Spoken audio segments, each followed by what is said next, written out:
Bom dia, então, irmãos. Vamos iniciar nossa escola bíblica dominical, orando ao nosso Deus. Senhor Deus amado, te louvamos, Senhor, por mais esse dia. Te agradecemos, Senhor, pela vida que recebemos por ti, Senhor, por mais este momento de estarmos aqui congregados juntos, Senhor, para estudarmos mais sobre quem tu és, Senhor, sobre a tua lei, e também para te adorar e cultuar mais tarde. E nos abençoe agora, nos ilumine, Senhor, pelo teu Espírito, para que possamos verdadeiramente conhecê-lo, Senhor, e andarmos de acordo com os teus ensinos. Em nome de Jesus, amém. Muito bem, então, seguindo a praxe, qual que é o prólogo dos 10 mandamentos? Direito da terra do Egito, da casa da servidão. Portanto, o primeiro mandamento, não terás outros deuses diante de mim. Segundo mandamento, não farás para ti imagem de escultura, nem elas adorarás. Terceiro mandamento, não tomar o nome do Senhor teu Deus em vão. Quarto mandamento, lembra-te do dia de sábado, para o santificar. Quinto mandamento, honrar pai e mãe. Sexto mandamento, não matarás. Sétimo mandamento, não adulterarás, que é o mandamento que a gente terminou domingo passado. E agora o oitavo mandamento que começa hoje, não furtarás. Nono mandamento, não tirarás falso testemunho. E o 10º mandamento, não cobiçarás. Então essa é a lei régia, né? A lei da liberdade. Então, em relação ao oitavo mandamento, que como vocês falaram no versículo de cor, não furtarás, Êxodo 20:15, o que ele fala? Então, o primeiro ponto que a gente vai tratar, na verdade, a gente vai pegar lá em Timóteo, que algumas vezes uma lista de pecados aparece na ordem que está no decálogo. Então, vamos abrir lá em 1 Timóteo, capítulo 9, versículo 10 e 11, se não me engano. 1 Timóteo 9.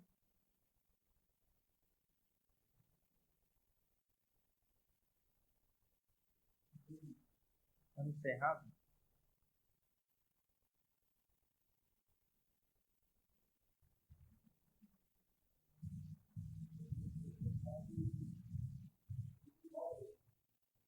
Errado. Deixa eu ver se eu acho aqui.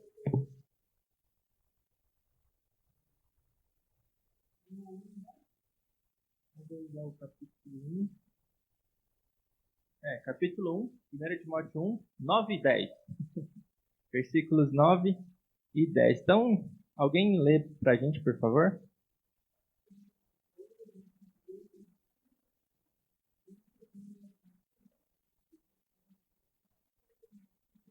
Primeiro Timóteo, capítulo 1.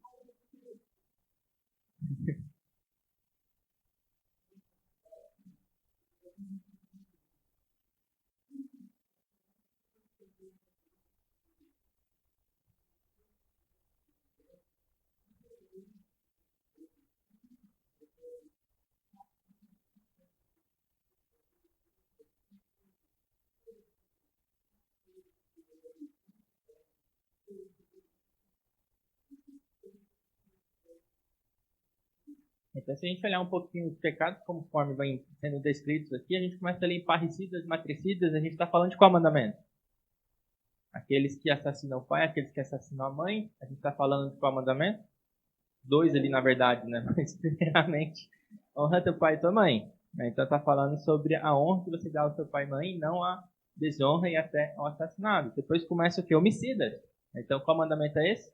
O 6º, certo? Não matarás. Depois a gente tem ali impuros e sodomitas. Que mandamento é esse? 7º, não é? Não adulterarás. Então começa a lista aqui do 9º, que é o quê? Raptores de homens. Então em qual mandamento se encaixa a questão de sequestro, de raptar outra pessoa? No 8º mandamento. Não furtarás. Então algo que o autor até afirma que muitas vezes é esquecido em várias gerações, em vários tempos, é esquecido essa questão de que esse mandamento, não furtarás, não envolve somente bens materiais, mas também pessoas. Furtar a pessoa da liberdade dela de si, né? Da possibilidade dela fazer o que ela bem entender com a sua liberdade. Então, de forma surpreendente, nessa lista aqui, ele coloca ao 8º mandamento a questão de raptar outros homens, como o 8º, não furtarás. Isso aparece bastante na lei do nosso Deus, lá para Israel também. Êxodo 21:16 e Deuteronômio 24:7 fala sobre isso. Então vamos abrir lá, por favor. Talvez só Êxodo 21:16. Quem abrir, quem achar, pode ler para a gente, por favor.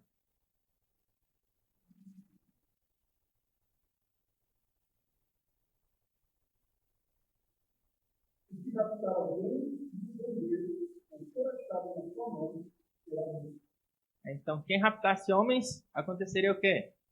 Morte.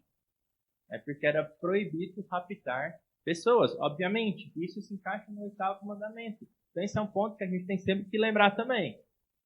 Sequestro é algo que acontece no 8º mandamento. Contudo, né, obviamente, esse mandamento não trata somente de pessoas. Como primariamente a gente pensa, isso envolve bens materiais também. Isso não é algo que é tratado somente no 10º mandamento. Né? A gente fala não cobiçar. Não roubar bens materiais encaixa nesse mandamento de não furtará. Então a gente tem que lembrar, primeiramente, do prólogo. Né? Afinal, o que o prólogo fala? Ele fala sobre o quê que Deus conquistou para a gente? A liberdade. Né? Deus o que ofereceu liberdade para a gente. Ele tirou a gente da onde? Da terra do Egito, da casa da servidão. Então, raptar pessoas, o que a gente está fazendo? Tirando a liberdade. A liberdade que Deus oferece ao seu povo, ela não pode ser tomada, não deve ser tomada. Então, sequestro é um ataque já direto contra o prólogo também. A liberdade foi garantida para nós por Deus. Então, quem vende escravos, como diz Poétios aí, rouba-lhe o precioso tesouro da sua liberdade. Então, raptar pessoas e colocar elas como escravas rouba a liberdade que não podemos tirar, certo? Porque Deus oferece essa liberdade. Então, escravidão, especialmente como a gente entende hoje em dia, é bem como outras coisas que aconteceram recentemente, né, em poucos séculos passados, como campos de trabalho forçados e algumas ditaduras por aí, como também acontece hoje em dia de reféns, seja por roubo, seja por qualquer coisa, seja por terrorismo. A gente está tratando aqui do 8º mandamento, dentre outros pecados, obviamente. A gente está removendo, retirando a liberdade das pessoas, certo? Então está colocando ou para trabalhar forçado ou simplesmente usando como escudo humano, né? Tentando contra a vida daquela pessoa e retirando a sua liberdade. Então tudo isso é sequestro, é rápido de homens e não deve ser de forma nenhuma, obviamente, praticado. E é algo que é tratado neste mandamento, certo? Então, escravidão é errado? Polêmico? Não. Então, escravidão, como a gente entende, obviamente, não devemos praticar. E a escravidão da Bíblia? Se alguém chegar para vocês e falar, a Bíblia apoiava a escravidão. A Bíblia nunca apoiou a escravidão? Houve leis que falavam sobre o que de escravidão?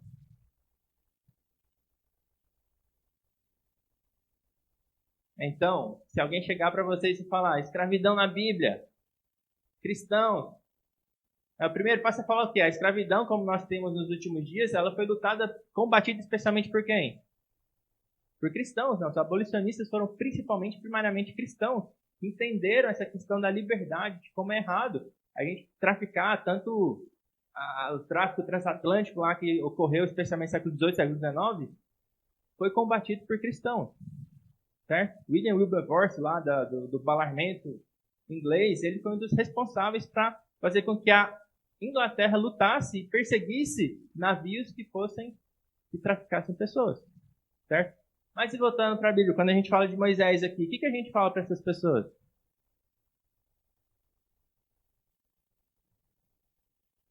A Bíblia estava errada?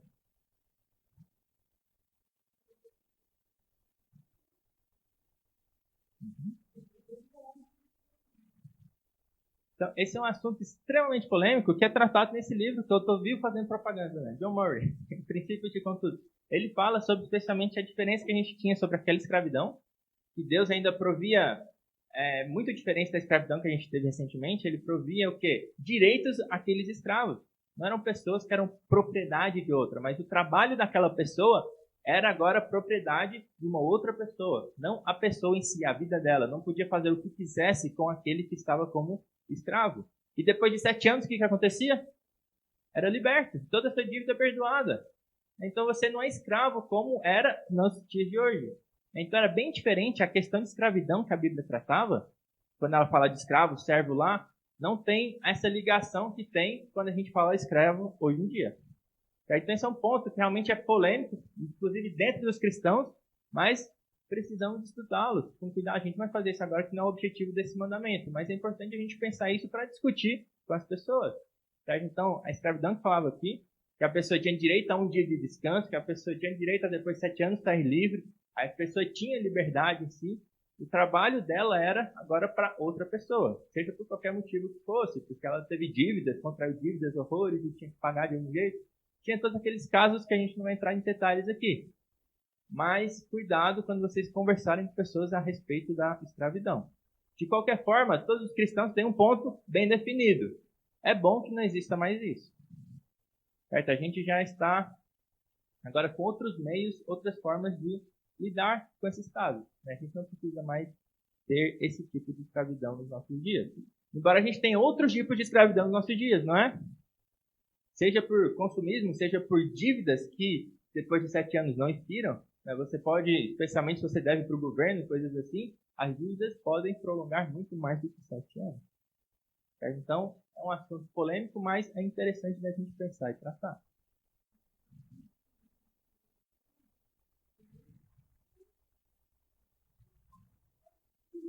Sim, tem algumas que passam, né? Herança negativa, né? Deixa uma dívida para pagar. Então, isso é um caso que é complicado. Né? E a gente vem para aquele ditado. Lembra daquele ditado que Deus falou que nunca mais haveria na boca das pessoas? Que meus pais comeram uvas verdes e os dentes de quem? Os nossos dentes que botaram. Né? Deus falou, jamais o pecado do pai será imputado no filho, nem o do filho do pai. Então, são casos tão estranhos de tratar, né, de pensar, né, que se acontecem ainda hoje em dia. Certo? Mas, por aí tudo bem? Beleza. Então, hoje em dia, a gente pode pensar em outras formas mais sutis que roubam a nossa liberdade, como a gente já vinha falando. E algumas que são extremamente sutis. A gente pode pensar em manipulação. É quando alguém manipula outra pessoa, é uma forma sutil de retirar a liberdade dela. Discriminação também. A gente pode pensar em discriminação como algo que rouba, que furta alguém de alguma coisa. Então, discriminação de maneira geral, não vamos tratar o que hoje em dia é pensado como discriminação, mas de forma geral, racismo, essas coisas, elas furtam a pessoa de alguma coisa. Né? Remove algumas liberdades de pessoas. Certo? Não pode entrar aqui quem é assim ou quem é assado. Isso é discriminação que, de forma geral, é errada e condenada. Não aceitamos racismo, não fazemos esse tipo de acepção. Certo? Então isso também rouba as pessoas de várias coisas. Isso também são formas sutis de furtar a pessoa. Direitos da pessoa e assim vai, né? Consumismo, como a gente já falou, propagandas aí que nos estimulam cada vez mais a vivermos por conta de comprar coisas. Então tudo isso podem ser maneiras sutis de roubar a pessoa, furtar a pessoa ou alguma coisa da pessoa, né? Remover a liberdade dela. Muito bem, então a gente tem nessa questão de manipulação e formas sutis, a gente tem uma ideia bem interessante que é roubar o coração. Então já pensaram em roubar o coração, como isso é um pecado contra o 8º mandamento? Então, em relação à manipulação, a gente pode pensar, por exemplo, a Bíblia fala, ela tem uma expressão para isso em hebraico, lá que é o lebab, e muitas vezes traduzidas como lograr. Quando a gente vê lá Jacó com Labão, né, Labão fala que Jacó logrou ele, roubou o coração dele e depois fugiu, né, com as filhas para nunca mais vê-los, né?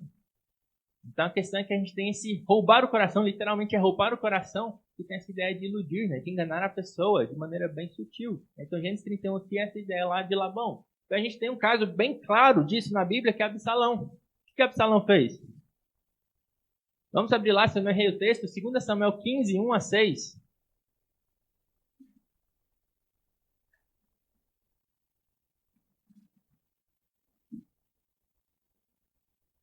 2 Samuel, segundo livro de Samuel, capítulo 15,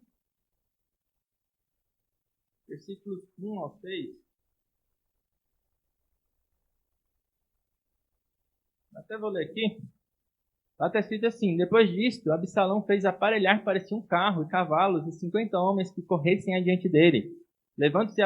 Levantando-se Absalão pela manhã, parava à entrada da porta, e a todo homem que tinha alguma demanda para vir ao rei a juízo, o chamava Absalão. Assim lhe dizia: de que cidade és tu? Ele respondia: de tal tribo de Israel é teu servo. Então Absalão lhe dizia: olha, a tua causa é boa e reta, porém não tens quem te ouça da parte do rei. Dizia mais Absalão: quem me dera ser juiz na terra, para que viesse a mim todo homem que tivesse demanda ou questão, para que lhe fizesse justiça? Também, quando alguém se chegava para inclinar-se diante dele, ele estendia a mão, pegava-o e o beijava. Desta maneira fazia Absalão a todo Israel que vinha ao rei para juízo. E assim, ele furtava o coração dos homens de Israel. Então isso aqui é algo que Absalão fez muito bem, antes dele preparando o terreno para quê? O que ele fez depois disso aqui? Uma revolta contra o próprio pai. Tomou o reino.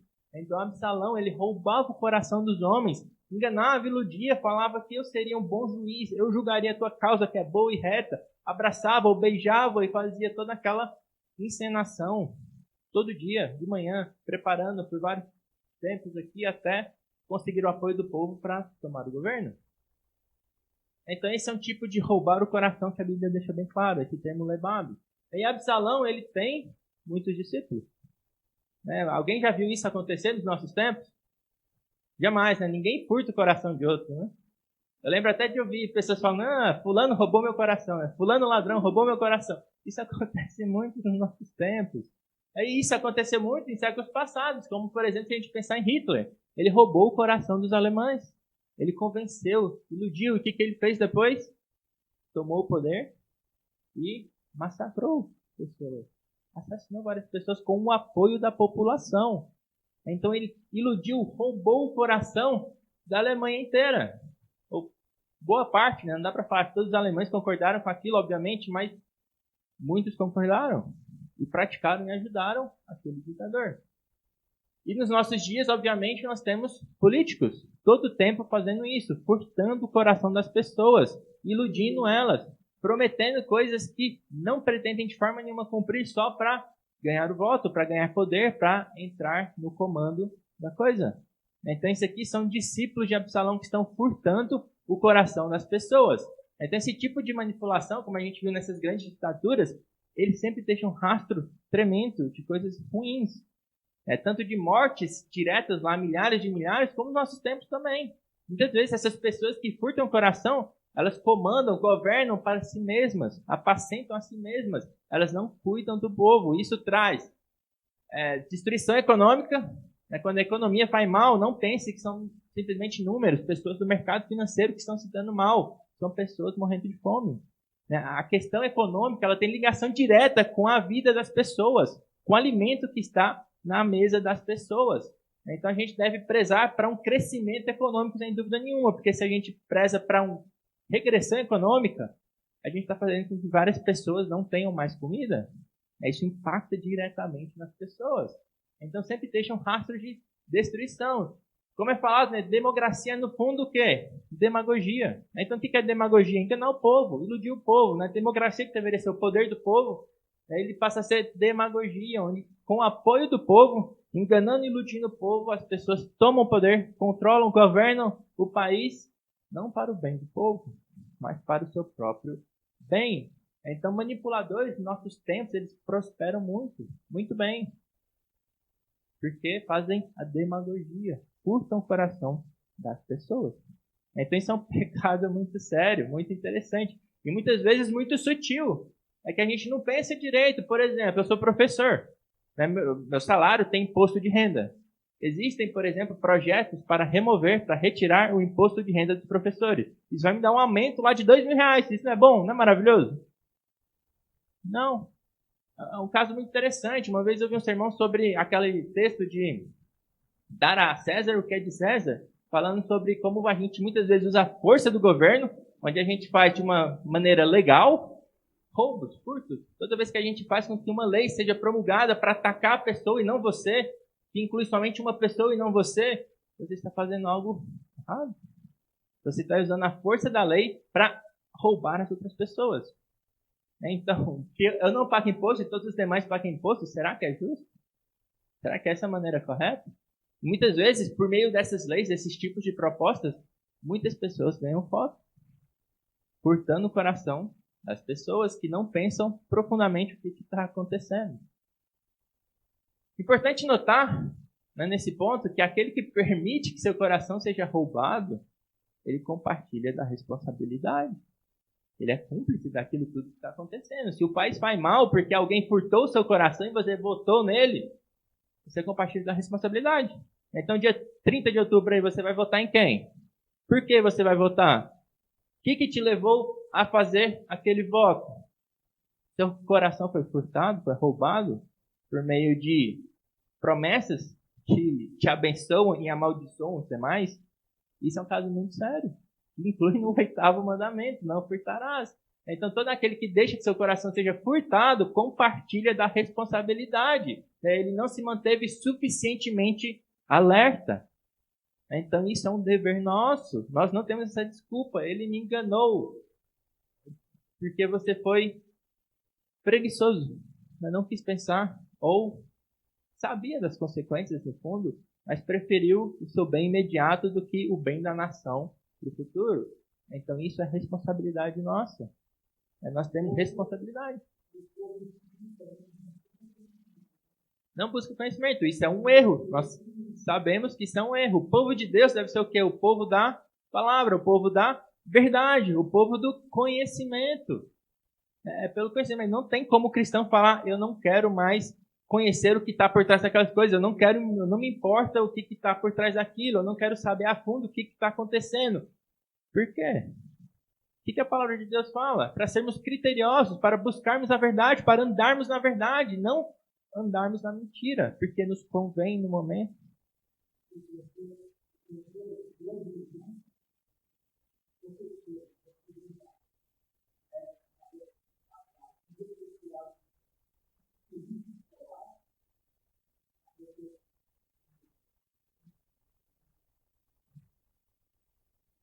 Então, a mentira é muito fácil de ser pregada, né? Muito fácil de ser pregada e muito fácil de ser aceita. Por quê? Nós queremos. Então, aqui, quando a sociedade quer ser enganada, a demagogia é muito fácil. É muito fácil. Então, todas as pessoas que querem aí algum auxílio, algum apoio, alguma promessa, alguma coisa, é muito fácil enganá-las. Basta prometer. E depois basta ficar fazendo mentiras. E isso vai iludi-las. E elas querem isso. Basta dar um pouquinho de qualquer coisa para elas que basta. Pão com mortadela. Então isso é muito fácil.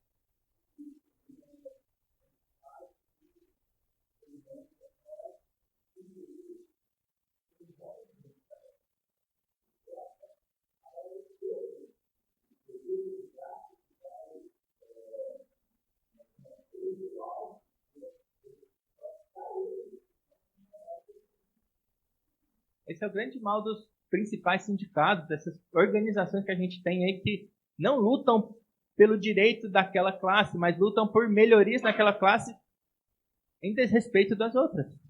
Quando a gente discutiu sobre greves, coisas como uma forma sutil de violência, é a mesma coisa, é o egoísmo que está fazendo com que as pessoas não pensem realmente no bem da nação, no bem geral de todos, mas simplesmente no seu bem e atual. Porque tem uma frase que eu não lembro quem falou, sobre a Venezuela, que há 20 e poucos anos atrás, lá os jovens estavam comemorando. Quem falou? Estavam comemorando a Chávez, né, entrar no poder, e agora seus filhos comem o quê? Lixo. Então, há 20 anos estava comemorando aquilo lá, porque pensou que distribuir a riqueza, agora está distribuindo lixo para a comida. Então, isso tem impacto no futuro. Então, como assim você não quer buscar a verdade, o que realmente está acontecendo, o que está por trás daquelas promessas, o que está por trás daquele candidato que vamos votar no dia 30? Isso tem impacto. Isso tem muito impacto. Certo? Além do impacto moral, espiritual, que você tem diretamente na sua vida, tem impacto real para você no futuro e também para toda a sociedade. Então, é muito importante, né, a gente cuidar dessa parte de furtar o coração. É algo que muitas vezes não pensamos, nem pensamos no contexto do mandamento, mas É importante buscar o coração. Certo? Muito bem. Outro ponto que ele fala é sobre injustiça social. Sabe? Injustiça social. A gente não está falando daquele questão moderna que está acontecendo muitas vezes sobre justiça social. Aqui, ele coloca como injustiça social que não é muito tratado também da mesma forma que sequestro não era muito tratado. Antigamente isso era bastante tratado, que é o chamado roubo da nação. Certo? Roubo da nação. Se refere ao quê? Ao furto nas áreas sociais e políticas. Ao furto nas áreas sociais e políticas, como a aquisição de grandes extensões de terra, aquele monopólio lá gigante das pessoas que vão controlando e não deixando mais ninguém, no caso aí, especialmente sociedades agrárias, né, sem possibilidade de ter terra, de prosperar, de trabalhar para si mesma. Como a gente vê Deus iniciando lá em Isaías 5:8, você vai comprar tudo até que você não tenha mais vizinho, seja o único na terra. Isso é feito especialmente por governos, pelos que estão no poder. A ter fraude e desapropriação do pobre. Injustiça social, nesse sentido. Os poderosos estão facilitando a vida dos que estão nos seus conchavos e defraudando e desapropriando o pobre. Desvio de fundos públicos. Tudo isso é o que ele coloca como injustiça social. Está afetando talvez a sociedade como um todo ou certas classes da sociedade. Está roubando elas. Roubando o que é público. A gente tem aqui como uma frase que é atribuída aqui a Cato, do Império Romano, que ele dizia que ladrões que roubam propriedade privada vão para as prisões. Certo? Ladrões que roubam propriedade pública andam por aí como? Vestidos de ouro e púrpura. É uma frase que foi reapropriada nos nossos tempos e adaptada que nós já ouvimos bastante. Os ricões lá que roubam propriedade pública, o que acontece com eles? Nada. Não vão sequer presos, não vão sequer julgados. No máximo são aposentados e ficam lá vivendo na riqueza que eles roubaram, na riqueza ilícita. São facilmente libertos. A gente tem casos recentes, né? Então, o 8º mandamento deve ser frequentemente aplicado a quem? A quem está no poder também. É importante falar sobre esse caso de injustiça social a todos que têm o poder sobre alguma coisa que não é diretamente dele. Poder sobre fundos públicos, sobre fundos de uma certa sociedade. Isso pode causar esses problemas de furto e de injustiça social. Então, o 8º mandamento deve ser constantemente falado e pregado para aqueles que estão no poder, no comando, no governo, especialmente. Porque eles têm muito facilmente a possibilidade de desviar fundos públicos. Certo? Muito facilmente. Não literalmente para o seu bolso, mas eles podem desviar tanto para o seu bolso como destruir a sociedade como um todo. Praticando mal contra este mandamento. Lutero também, muito conhecido nesse ponto, algumas vezes difamado em certos pontos quando ele tratou algumas questões relacionadas, ele fala o seguinte: sim, poderíamos deixar de lado os pequenos ladrões se pudéssemos apenas prender os grandes e poderosos arquiladrões, aos quais os príncipes e governantes se associam. Eles diariamente saqueiam não uma ou duas cidades, mas a Alemanha inteira. Quem pode roubar e saquear publicamente anda solto em liberdade e segurança, recebendo a honra dos homens. Então os ladrões recebem a honra dos homens. São homenageados por todos os tipos de sociedade e de instituições por aí, não é? Enquanto os ladrões pequenos, culpados de uma só ofensa, têm de sofrer para que se mantenha uma aparência de piedade e honra na outra classe. Então, por que persegue tanto os que são culpados de uma só ofensa? Muitas vezes são punidos severamente para manter a honra, a aparência de piedade e a honra daqueles que roubam milhares de milhares. É isso que Lutero estava afirmando aqui, aquelas pessoas que saqueiam não uma ou duas cidades, mas toda a Alemanha, todo o país. Então Lutero ele foi duro nessa questão também de injustiça social. Calvino também, pregando sobre Deuteronômio 5,19. O que está escrito em Deuteronômio 5,19? A repetição da lei. Então lá está, não furtarás. Então, pregando sobre esse mandamento, Calvino fala: quando Deus ameaçou por meio do profeta Isaías que aqueles que roubavam e despojavam receberiam sua paga, ele não falou sobre pequenos ladrões que eram levados à forca, mas sobre os grandes príncipes e monarcas que moviam o mundo. Certo? Então, quando Deus ameaçou por meio do profeta Isaías que eles seriam saqueados e despojados, essas grandes pessoas, está falando desses arquiladrões, especialmente, que Lutero comentou ali. que furtavam todo o país, desviavam fundos públicos, desapropriavam os pobres, juntavam todas as terras para si, todos os recursos econômicos para si, certo? Então, toda opressão, exploração, conflita com a atitude que a gente tem que ter em relação aos pobres e fracos. Afinal, qual é a atitude que a gente tem que ter em relação aos pobres e aos fracos? É cuidar dele, né? Ajudá-lo. Sempre que estou em necessidade, ajudá-lo. E um ponto interessante é que o fim da pobreza, né, a erradicação da pobreza, que muitas vezes é pregado e prometido por aí, isso só pode ser atingido por meio do quê? Do Evangelho, de pessoas convertidas. Abram lá em Deuteronômio capítulo 15, versículos 4 e 5. Deuteronômio 15, 4 e 5. Tá certo a referência? Então quem achou pode ler, por favor.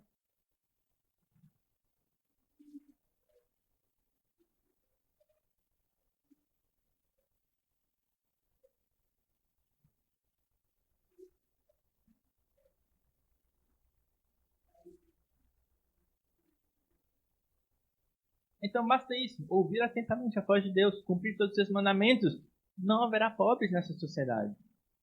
É porque, qual que é o resumo dos mandamentos? Especialmente da segunda tábua, amar o seu próximo como a ti mesmo. Você vai deixar seu próximo passar necessidade? Né? Comer lixo? Claro que não. Muito bem. Nessa parte tudo bem? Justiça social? Nada tem a ver com justiça social dos nossos tempos. Muito bem, outra parte é pesos, medidas, mercado e dinheiro. Né? Então, o que Deus proíbe no 8º mandamento? Esse aqui é o Catecismo de Heidelberg, se não me engano. Lá fala o seguinte: Deus não somente proíbe o furto e o roubo que as autoridades castigam, né? Aquele ladrão culpado de uma só ofensa, mas também classifica como roubo todos os maus propósitos e as práticas maliciosas, através dos quais tentamos nos apropriar dos bens do próximo, né? Seja por força, né? Roubando literalmente por meio de força, seja por aparência de direito, promulgando leis e coisas que afetam somente as outras pessoas e não a nós. A saber, também, falsificação de peso, medida, mercadoria e de moeda, seja por juros exorbitantes ou por qualquer outro meio proibido por Deus. Também proíbe toda avareza, bem como todo abuso e desperdício das suas dádivas. Então, isso aqui proíbe vários tipos de furtos, isso é interessante a gente pensar. Então, passando aqui um pouco por eles, o roubo pode acontecer de diversas maneiras. Então, violência, força e forma furtiva, enganosa.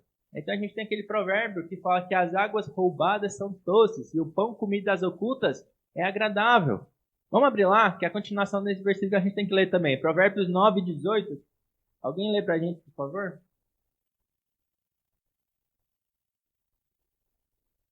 Acho que eu errei a referência de novo.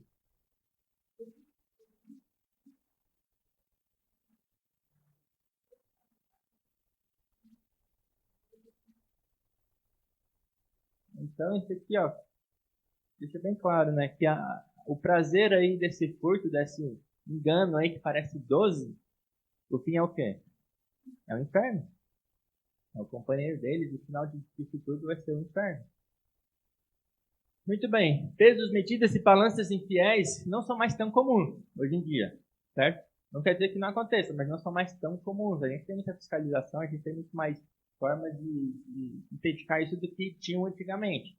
Ainda acontece. Mas ainda existem outras formas que podem ser facilmente feitas hoje em dia. Por exemplo, negociar bem de forma de forma injusta. Aqui a gente tem outro provérbio que fala: nada vale, diz o comprador. Mas ainda assim, então, se gaba. Então ele coloca o preço do bem que aquela pessoa está vendendo lá embaixo e depois se gaba que comprou super barato e vende bem mais caro. Isso é o quê? Pesos, balanças e medidas infiéis.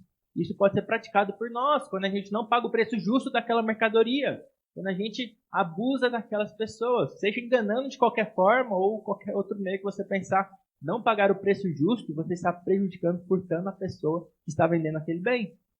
Ou vendendo por um preço muito maior. Né? Todo dono das suas posses acha que seu bem vale muito mais do que realmente vale. Isso é furto. Né? Isso pode ser praticado nos nossos tempos com frequência.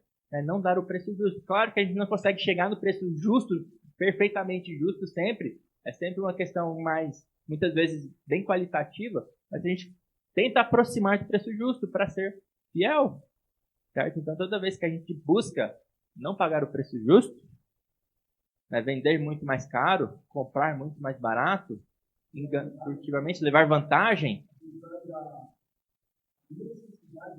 abusar da ignorância como da necessidade, né? Pessoas que precisam urgentemente do dinheiro, então eu compro o seu terreno pela metade do preço. Está ajudando a pessoa ou você está furtando a pessoa? Né? Então, é o seu próximo. Você quer que seja feito com você aquilo que você está fazendo com ele? Certo? Então, abusar, especialmente isso, né? Abusar da necessidade da pessoa é terrível. É algo que é muito feito nos nossos tempos. Né? Muitas vezes bem aceito nos nossos tempos, tanto que se gabam. Né? Comprei pela metade do preço. Acabou que estava morrendo, estava lá com câncer, precisava de dinheiro. Paguei só metade no terreno. Isso é moral? Isso agrada a Deus? E é feito. Então, sobre usura, inicialmente a igreja condenava empréstimo a juros sem nenhuma objeção. Certo? Então, essa questão, podemos emprestar cobrando juros? Ou não podemos? Acho que não.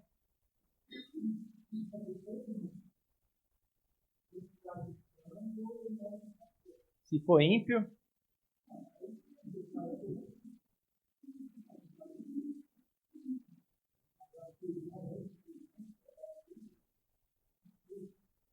então tem dois casos aí. Posteriormente, o que foi entendido é que não pode cobrar juros dos pobres. Está querendo necessitado. É a mesma questão de comprar o terreno dele pela metade do preço. Ele está precisando, está necessitado. Você não deve emprestar dinheiro com juros. Você não somente pode, mas você deve emprestar e ajudar o seu irmão. Você não pode cobrar juros em cima disso. É o que foi entendido posteriormente. Especialmente depois, quando a gente tem Calvino, ele começa a se aprofundar um pouco mais nisso, e ele fala sobre juros. Obviamente, como catecismo a gente lê, os juros exorbitantes, né, entra de novo no abuso, né, no furto, não deve ser cobrado juros exorbitantes, e hoje em dia, juros exorbitantes é o que mais é cobrado, certo? A gente chega lá, o agiota cobra 5% o mês, eu vou te emprestar somente a 4%. Estou fazendo um favor para você. Juros exorbitantes. Deixa 2 anos essa dívida, ela vai ser quantas vezes o preço? Mas ele fala que juros, especialmente quando a gente está falando sobre empreendimentos, não quando a gente está falando sobre o necessitado, mas o irmão que quer abrir um negócio, Calvino fala especialmente sobre navegação, sobre explorar outras terras e tudo mais. Esse tipo de empreendimento, que não é por necessidade, você pode emprestar com juros, porque você está auxiliando a pessoa a ter fundos para fazer a empreitada e também participando dos lucros através desses juros. Ele afirmava sobre juros ser algo bom e necessário. De outra forma, não seria possível atingir os recursos financeiros para fazer o que se proporam a fazer. Então, em questões de empreendimento, era possível emprestar a irmãos com juros. Daí,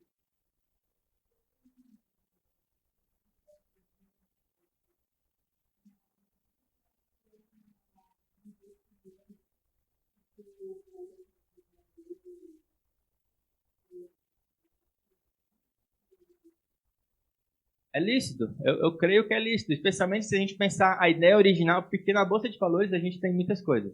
A gente tem apostas, apostando contra uma empresa. Hoje a gente tem a opção de vender a empresa sem ter a ação daquela empresa. A gente tem vários tipos de coisas na empresa, na Bolsa de Valores, que são estranhos para uma questão.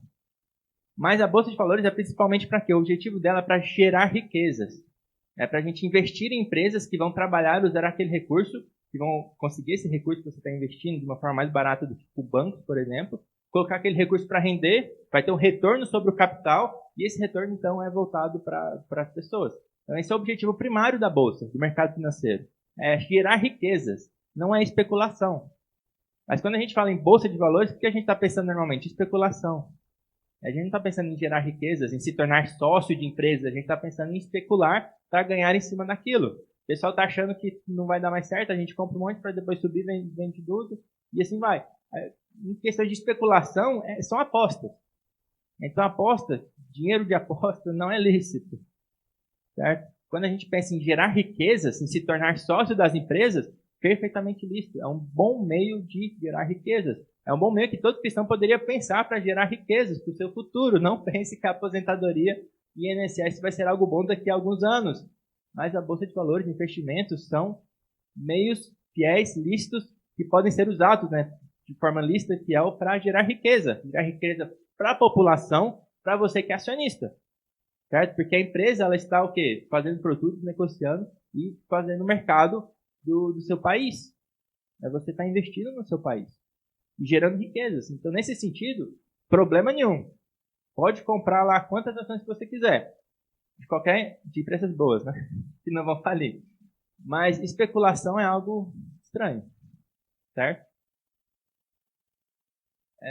E normalmente a questão de empresas, né, é o valor justo, né, que se pensa. Né? A gente tem empresas que são caras, tudo tem esses detalhes, mas normalmente ela pega o dinheiro, é um valor justo, faz o negócio fluir, tem lá o famoso ROI, lá, né, o retorno sobre o capital, que ela gerou, né, a cada valor investido, ela gerou aquilo lá de riqueza e distribui entre os seus acionistas. Então, perfeitamente livre. É a mesma coisa que você abrir empresa com alguém, só que numa escala bem maior, de uma forma mais anônima, né?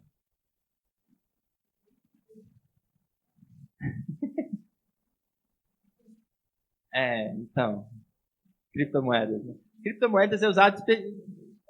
Criptomoedas, 99%, vamos falar 99% aí, é pirâmide, né? Abusando, prometendo, furtando o coração, prometendo retornos que é impossível prometer, e são pirâmides, né? Então, normalmente, tem que se cuidar bastante disso.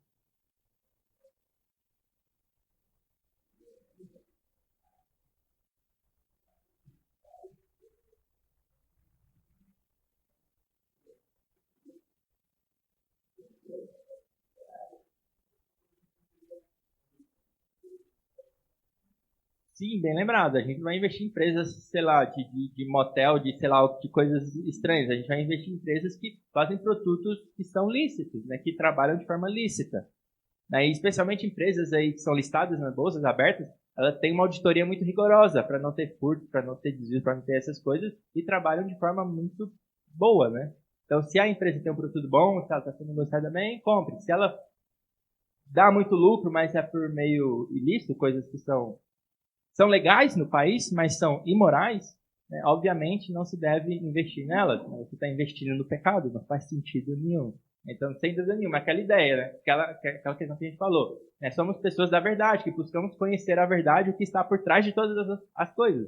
Então, se eu quero ser sócio daquela empresa, eu preciso entender o que ela está fazendo. Como que ela trata os seus funcionários, como é que ela trata as suas relações com a sociedade, sobre os produtos que ela tem. Tudo isso deve estar no seu pensamento na hora de se tornar sócio daquela pessoa, daquela empresa. Né? Certo? Então, até aí tudo bem? Deixa eu ver se... Uma parte final para encerrar. O nosso tempo está encerrado, mas acho que é uma parte final aqui. Né? Então, o catecismo ele termina falando sobre a avareza e desperdício das dádivas de Deus. Né? Então, administrar e gastar nossos bens, o dinheiro que a gente conquistou de forma honesta, né, de forma errada, né, gastar esse dinheiro honesto de forma errada, também é uma transgressão do 8º mandamento. Certo? Então a questão é, como que a avareza e desperdício rouba algo de outra pessoa? O dinheiro não é meu? Eu não conquistei? Eu não trabalhei de forma honesta? Por que eu não posso gastar da forma que eu quiser, do jeito que eu quiser, eu gastão que for? Isso é errado? Eu roubo? Estou roubando alguém como fala, né? Eu roubo algo de outra pessoa? Roubo de Deus? Porque o dinheiro não é meu? Não foi eu que ganhei? Não foi eu que trabalhei?